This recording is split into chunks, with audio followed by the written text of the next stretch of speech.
Kelak Chandra tak sampai. Apa tuh berharapkan mungkin itu?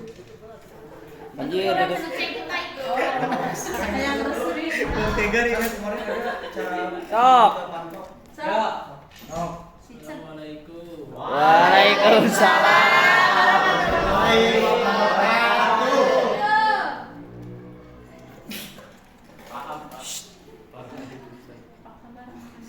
Apa kabar anak-anak?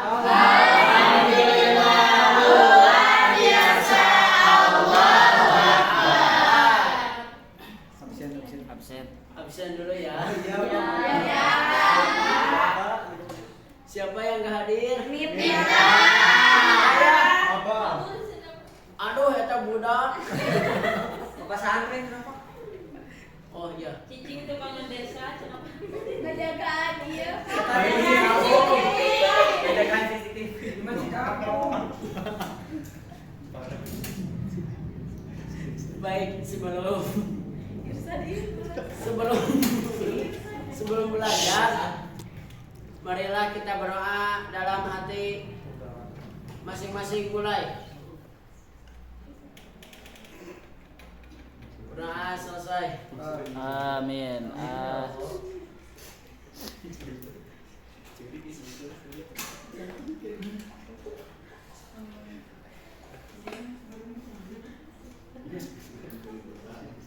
Nah, sekarang kita akan menjelaskan tentang strategi dakwah Nabi Muhammad sallallahu alaihi wasallam di Makkah.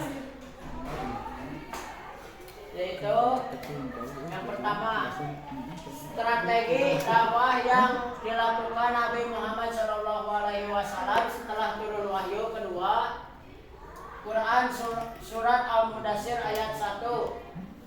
Apa? Qurannya? Tidak ada.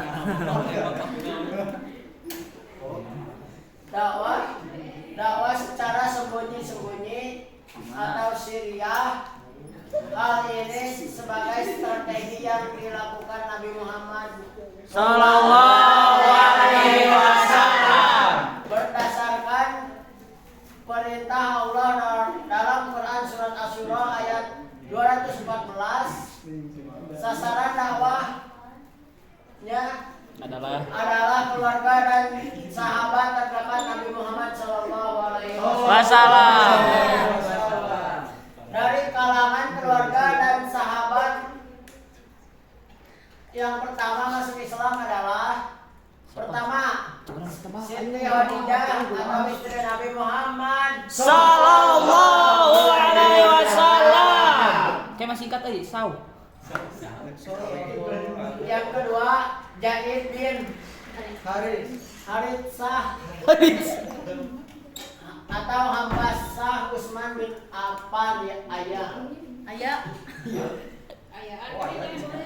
Itu atuh, sok we. Yang kedua Nah, di permulaan dakwah Nabi Muhammad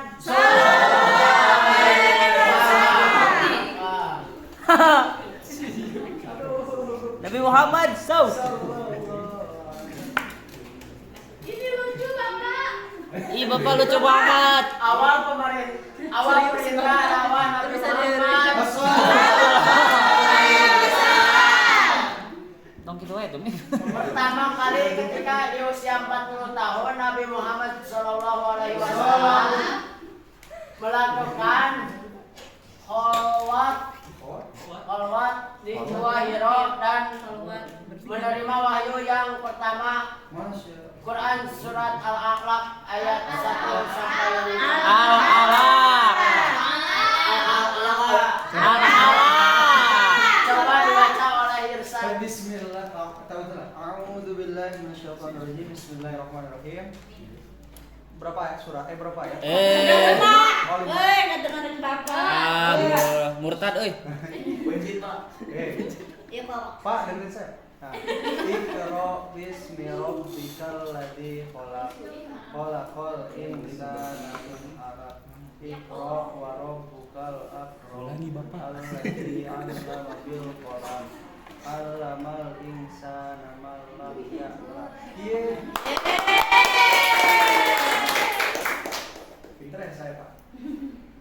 harus berdesa. Bapak cuek banget. Sebagai tanda Muhammad diangkat sebagai nabi dan rasul. Setelah itu Nabi menerima wahyu kedua, Quran surat Al-Mudaththir ayat 1 sampai 7. Siapa yang akan membaca? Muhammad di jam Rajab. Bapak aja. Enggak. Ya sih lebih baik Bapak. Kita harus baca Quran dulu, Ya, Pak. tafsir dulu. Ya yuhal mudassir. Kum paangdir. Yang isinya perintah untuk berdakwah. Anjay. Yang ketiga, Abu Bakar ikut berdakwah Sidik. bersama Nabi Muhammad. Sallallahu alaihi wasallam. Banyak sahabat yang masuk Islam atas ajakan dari Abu Bakar, diantaranya yaitu terbagi menjadi 7. Bacakeun mip ku batu. Yang pertama Utsman bin Affan, yang kedua Zubair bin Awam, yang ketiga Abdurrahman bin Auf, yang keempat Abdurrahman Kamalusi. bin Abi Waqqas, Saat Saat. Iya, ada saat. Saya kelihatan di situ. yang kelima Tolha bin Ubaidillah, Ubaidillah. yang keenam Al-Arqam bin Abil Arqam, What? yang ketujuh Bilal bin Rabah dan lain-lain. Ya, jadi gimana, Pak? Lain lagi. Mau dibantu membacanya, Bapak? Ya. Itu masih banyak, Bapak. Lama, Bapak. Ya. Boleh saya bantu, Bapak? Boleh. Dibacakan oleh Awas ngeceng, awas. Saya ada, Pak. Boleh. Oh, Kang Sule. Kang Sule. mana yang Masya Allah. yang keempat ya. Ini Bapak. Ya. Nah, balik Bapak. Kasih emot dulu mip. Ya. Yang pertama Kasih emot. adalah orang-orang yang pertama kali masuk Islam disebut dengan ashabikuna Awal.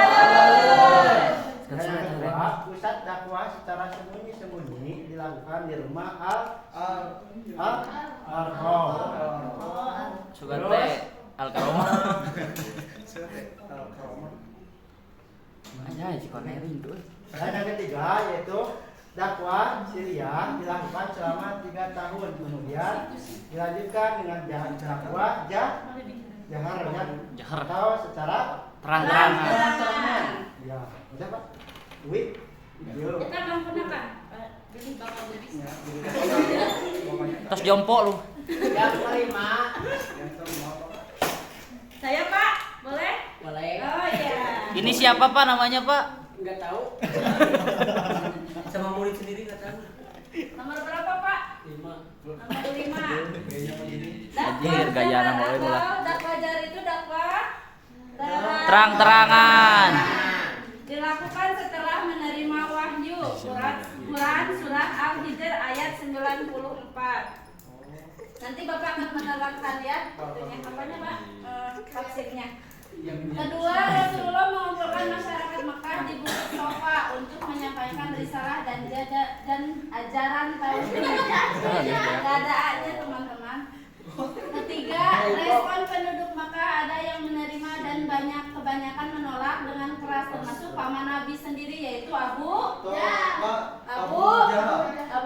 kemudian Abu Lahab. Ya, dia mengejek dan menghina Nabi Muhammad SAW sehingga turun Quran surat Al-Lahab. Boleh dibacakan sama Teh Syahidah surat Al-Lahabnya. Gitu-gitu.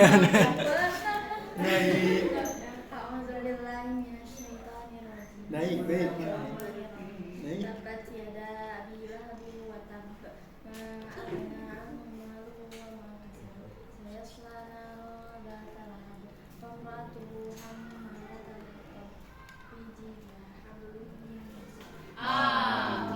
Dan yang terakhir, sejak saat itu Nabi dan para sahabat mendapat tantangan penghinaan sampai penyiksaan. Terima kasih, Bapak. Yang keenam, Apa, Pak? Siapa, Pak? Siapa yang membaca? siapa saja boleh. Hai. Genitnya. The best Twitter, aduh. Hai. Pak, tenang Pak. Siapa Pak? Ditunjuk Pak. Ayo Pak. Randy. Randy Pak. Mek teh sare Pak. Randy. Randy. Aduh. Mip emot dulu Mip. Kasih emot Allah. Guru. Ki. Ki Hajar Dewantara. Nomor 6. Ah, oi, kaciri teh merhatikeun teh. Tahapan dakwah yang dilakukan Nabi Muhammad Shallallahu Alaihi Wasallam secara terang-terangan ya itu terbagi menjadi 4 bagian. Nah, yang pertama Rasulullah mengajak keluarga besar keturunan Bani Hashim untuk mengajak keturunan Bani Hashim untuk melakukan dakwah secara terang-terangan. Ya, setelah itu, setelah perintah dakwah secara terang-terangan, Rasulullah mengumpulkan para penduduk kota Mekah di Bukit Sofa untuk menyampaikan misi dakwah. Pada tahapan ketiga, seruan dakwahnya diarahkan kepada para penduduk di luar kota Mekah. Dan yang terakhir, tahapan keempat, dakwah Rasulullah diarahkan kepada penduduk Yasrib, Madinah. Yasrib. Bapak. Terima kasih. Ya, Pak. Anjay. Gimana Pak? Gimana Pak? Nomor 7. Selanjutnya nomor 7 siapa? Siapa namanya? Ini Pak. Boleh. Gimana? Strategi dakwah yang ketiga adalah hijrah ke Habsyi. Mana itu? Apa itu Habsyi? Oh. Pertama, hijrah ke Habsyi dilakukan karena adanya penyiksaan yang dilakukan kaum kafir Quraisy semakin keras dan kejam. Hijrah ke Habsyi dilakukan oleh kaum muslimin pada tahun kelima kenabian berdasarkan perintah Quran surat Az-Zumar ayat 10. Apa Pak? Quran surat Az-Zumar.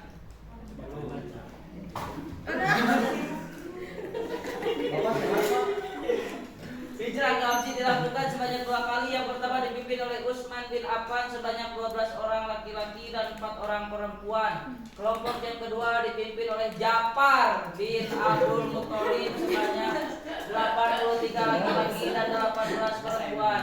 Kaum muslimin diterima dengan baik oleh Raja Habsyi yang bernama Asimah An-Najasyi. Kaum muslimin tinggal di Habsyi selama 3 bulan kemudian kembali lagi ke Mekah. Pak.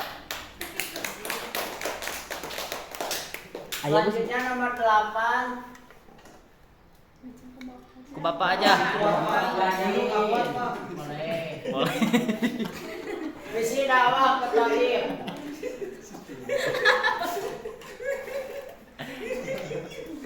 Yang penting nyengir. Dilakukan pada tahun ke-10 dari kenabian oleh Nabi Muhammad yang ditemani oleh Zaid bin Haritsah. Harits. Misi ke Taif dilakukan karena kaum kafir Quraisy semakin berani menyiksa dan menghina Nabi Muhammad dan kaum muslimin selepas wafatnya Siti Khadijah dan Abu Thalib. Tahun ke-10 tersebut disebut juga Amul Huzni atau tahun duka cita karena di tahun itu Nabi Muhammad Sallallahu Alaihi Wasallam pada keluarganya kehilangan istri dan pamannya. Misi ke Taif gagal dilakukan oleh Nabi. Penduduk Bani Taskib malah melempari Nabi dengan batu hingga Nabi terluka.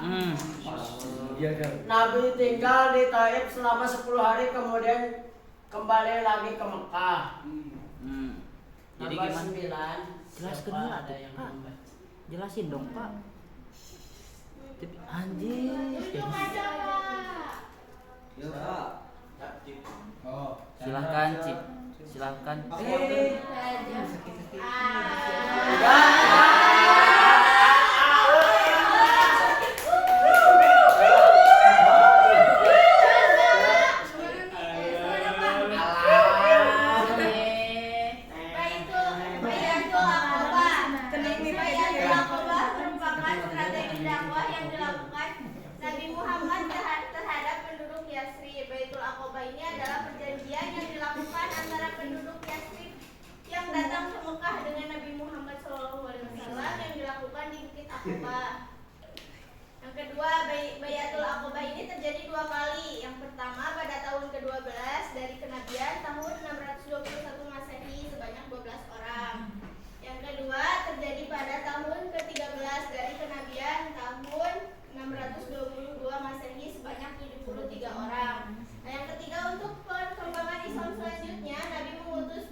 thank you atuh Mip.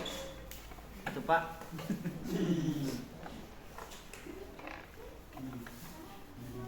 Ya, selanjutnya nomor 10. Irsan baca. Kan udah tadi Pak. Udah, Pak. Udah itu geus we. Udah aja. Nomor seberapa? 10. Seberapa? Berapa iman Sunda mana? Isi dari perjanjian Aqobah 1 adalah mereka menyatakan setia kepada Nabi Muhammad Sallallahu alaihi wasallam. Mereka menyatakan Cinta rela berkorban berkorban. harta Berkorban. berkorban. Yang ketiga adalah mereka bersedia ikut menyebarkan ajaran Islam yang dianutnya. Yang keempat ada mereka menyatakan tidak akan menyekutukan Allah Subhanahu wa taala. Yang kelima ada mereka menyatakan tidak akan membunuh. Yang keenam ada mereka menyatakan tidak akan melakukan kecurangan dan kedustaan. Kami sana. Isu. Nah, yang terakhir yang ke-11. Mana isu jam? Isi perjanjian Aqobah kedua. Penduduk Yastrib siap dan bersedia melindungi Nabi Muhammad Sallallahu Alaihi Wasallam. Yang nomor 2, penduduk Yastrib ikut berjuang dalam membela Islam dengan harta dan jiwa. Gini. Penduduk Yastrib ikut berusaha memajukan agama Islam dan menyiarkan video kepada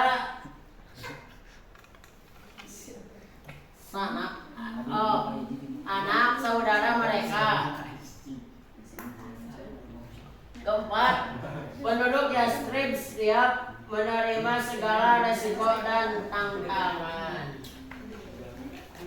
Sebelum ditutup, ada satu moto hidup belajar.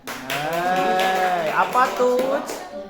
Belajar. Bentar bos. Moto hidup belajar. Yo. Sok Pak.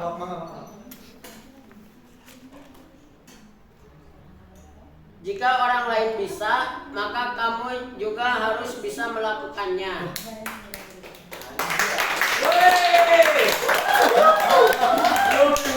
Cukup sekian. Dan terima kasih. Wassalamualaikum warahmatullahi wabarakatuh. Waalaikumsalam warahmatullahi wabarakatuh.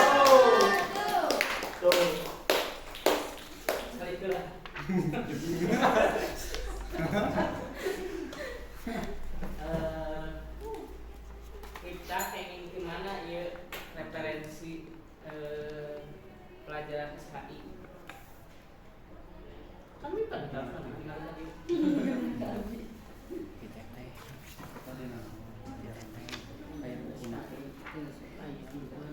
Tong negara mana sok naon atuh? Adit haus. Di mana buku Pak? Nah buku. Sanes ieu kenging ieu di mana? Kenging naon? Teteh. Ada amal medianya di mana? Media. Nya sok tenanan di Bandung usaha ieu Di Bantosan Pak berapa? berapa kenging materi ieu di saha? Teh mah ieu teh. Teh judul gitu. Teh. Ieu video. Kita bisa direkam. Emang yang judulnya eta. Iya. Jadi saya mau sendiri. Jadi gini ya teman-teman sekalian yang saya dihormati. Ayo kita terus lebat ke beberapa teaching kita Chan. Baca. Awal November. Jadi aduh kayaknya Mip pertama harus belajar tuh lomba kaca. Mip di rumah ya kaca ngajar sih gitu maksudnya. Pertama memang kudu seorang guru rumah kudu aya wibawaan gitu maksudnya tong ya walaupun wajah kaseureun tapi tetep we bawa mah kudu aya gitu. Kalau si komeng mah geus mah wajah anak gitu tapi kaseureun gitu kan. Cing di DPR kan terlucu gitu. Tapi kan kamu seorang ayeuna ngajar juga guru, misalkan si komeng juga guru pasti kabehna seserian tong kudu maca teks ge bakal seserian tinggal gitu gitu. Jadi walaupun wajah kita pika serius atau pika sebelen ke murid tapi tetap kita bisa ngajar gitu maksudnya. Ya. Satu lagi buat Miftah harus banyak depan kacang gitu berbicara gitu maksudnya. Ayeuna ke teman-teman sekelas wae, ya aduh saya terkabayang sih lamun di SMA kan saya sering masuk kumaha gitu maksudnya. Ayo dewe bener kasana mah bisa naon dibantuan gitu. Kayak gitu kumaha gitu saya tuh kabayang gitu kayak di kelas gitu, kumaha gitu. Jadi harus benar-benar dalam sesi 1 tahun ini ya menjelang mau PPL tuh harus ya kemudian di jam layaknya jadi sangat kemudian kudu kubaturana kudu bisa nge-coaching supaya minimal bisa gila gitu ngajarnya bener gitu ya. Kalau media satu kan kemarin saya udah pernah dibahas ya media kayak kecil gini tarik palinan di depan pasti bakal baca sih jadi dia baca tidak serius gitu. Makanya satu ya kedua satu itu kayak tentang ya mah lain yang terhubung kanggo sadayana maksudnya gini buat mahasiswa yang menjelang mau PPL karena kan media dan praktek microteaching itu dipersiapkan buat teman-teman. Wah, dari saya mau nggak sengaja cek, cek mulai saya mau biasa ngajar tapi beda nanti bro, beda ngajar antri sekolah biasa orang ngajar di SD, jadi kayak sekolah yang lain beda gitu. Akan sama, saya ngajar di sini dengan di kampus UIN mahasiswanya pasti beda, beneran serius. Dari sikapnya dari teman-teman yang ya beda gitu, kulturnya emang beda gitu, dibuat beda, gitu. Nggak akan sama gitu. Jadi nanti ketika teman-teman biasa, saya mau udah biasa pak di rumahnya ngajar SMA, beda dari SMA lain gitu. Ya peribahasa juga kanan tuh bisa gitu. Satu itu yang kedua, guru ataupun mitra siapa jangan dia mas saya bukan melihat guru mengajar. Jadi jika Prabowo mencetak proklamasi gitu. Jadi kan yang namanya media itu mempermudah supaya guru bisa menyampaikan apa materi atau pesan yang akan disampaikan kepada murid. Dia mah dibaca kan bingung. Berarti kan si guru RPP itu bikin. Jadi kan RPP itu bayangan teman-teman yang lamun khutbah Jumat dan jam teh geus aya referensi nu dibahas teh iya. Jadi untuk satu satek dibaca, tapi kita melihat ini poin-poin penting yang harus kita sampaikan kepada murid. Misalkan tentang dakwah Rasulullah hiji kita akan menyampaikan. Jadi cek saya kita bisa guru mah teu bisa ngadadak jika dia telur dikocok jadi dahar tuang beres itu tetap harus mempersiapkan diri gitu. Pulang misalkan di jam di Pangandaran jam 12 penting besoknya ngajar esukana kumaha itu bisa. Kita harus persiapkan dulu apa kan yang disampaikan buat besok. Memang kita guru mah gitu. Jadi ya terlepas apapun pada honor nabi dan sebagainya, tapi kan amanat apa yang disampaikan kita kepada siswa itu harus benar sampai gitu. Masalahnya ya berbarengan yang kayak kurang di akhirat dan hadisnya Rasul itu bila mata ada bin kota amal min salasi di antaranya adalah ilmu yang bermanfaat. Anak itu bisa gitu. Bukan saya pesimis tapi Nijam atau teman-teman sudah yang lainnya harus mengcoaching gitu maksudnya supaya ya geus teu kabayang sok ayeuna kita langsung ditembak kita ngajar ayeuna langsung gitu di sekolah pasti geus kabayang dosen pasti aduh repot kena gitu apalagi dengan materi yang tidak bisa di luar kepala. Ya oke lah perkara sejarah mungkin rada ribet, perkara lain kan gampang naon atuh bab naon misalkan bab sholat, bab wudu kan mungkin sudah terbiasa di luar kepala, tapi nggak mungkin guru harus terus ini ya rukun wudu tuh ini niat dulu baca nggak bisa gitu maksudnya. Jadi yang ada di papan ini adalah sebagian bahan yang akan teman-teman sampaikan kepada siswa dan bahannya pun harus terlihat jelas seperti tadi PowerPoint kan kalau secara referensi mah teman-teman nanti bikin skripsi 120 halaman. Apakah di PPT-nya 120? Tidak, paling cuma 8 lembar. Dari sekian teman-teman bikin skripsi. Makalah pun seperti itu. Bikin makalah 15 lembar, paling di PPT cuma 10. seperti itu. Jadi gambaran gitu. Kalau ya Ya, gitu. mungkin saya belum lihat yang lainnya karena hanya fokus bagian. Jadi saya berharap referensi teman-teman ya RPP itu patokan teman-teman bikin tuh. Jadi oh ini nih pemuka tadi apa pemuka kan masa kita harus diajarin Media. ini dulu kelihatan banget gitu maksudnya ya guru tuh ya nilai gitu pertama buka kedua salam dulu terus absen dulu literasinya apa baca Al-Quran atau Asmaul Husna beres itu baru apa lagi tes menyampaikan apa yang kemarin pernah kita sampaikan. Bab sekarang misalkan bab tentang ini sebelumnya apa gitu. Sebelum sholat wudhu, sebelum wudhu ternyata ada tayamum. Membahas seperti itu gitu. Jangan langsung ke materi. Poinnya jelas. Jadi di RPP itu kelihatan teman-teman apa yang akan kita sampaikan seperti itu. Kalau saya lihat kan